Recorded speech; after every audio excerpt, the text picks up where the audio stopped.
மா நான் உங்ககிட்ட ஒன்று கேட்கட்டுமா? கேளுடா. மா ஏன்னா நீங்க எப்ப பார்த்தாலும் நீங்க அப்பா கிட்ட கால் வலிக்குது, கை வலிக்குது, முதுகு வலிக்குது சொல்லிக்கிட்டே இருக்கீங்க. டேய், அம்மா வேலை பாக்குறாளடா, அதனால அம்மாக்கு கை வலிக்குது, எல்லாமே முதுகுலாம் வலிக்குது. ஆமா, அப்பாவு தான் காலைச்சு லேப்டாப் எடுத்து உரைச்சி செய்யறாரு, அப்புறம் உங்களுக்கு ஹெல்ப் பண்றாரு, எல்லாமே செய்யறாரு. அப்பா உங்களுக்கு ஏதாச்சும் உங்ககிட்ட ஏதாச்சும் கை வலிக்குது, முதுகு வலிக்குது, கால் வலிக்குது எப்பயாச்சும் சொன்னாரா? சொல்லவே இல்லைல்ல. ஆமாண்டா, சொன்னதே இல்ல. அப்ப எங்க அப்பாவுக்கு தானே பாவம். அப்ப எங்க அப்பா எல்லாம் கஷ்டப்பட்டு செய்யறாரு உங்களுக்கு. நீங்க கூட அப்பாவுக்கு செய்ய மாட்டேங்கிறீங்க, அப்ப அப்பாவுக்கு தானே வலிக்கும்.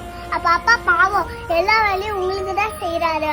அப்ப அப்பாவுக்கும் வலிக்கும், அப்புறம் அப்பாவும் கஷ்டப்படுவாரு. அப்ப அப்பா தான் என்னதான் பண்ணுவாரு? எங்க அப்பா பாவமா. பாத்தீங்களா எங்க அப்பாவை? ஒரு தடவை கூட எங்க அப்பா கஷ்டப்பட்டு செய்யறேன்னு சொல்றதே இல்லை. எங்க அப்பா மனசிலேயே தான் வச்சுட்டாரு கஷ்டமா. புரியுதா? எங்க அப்பா பாவமா.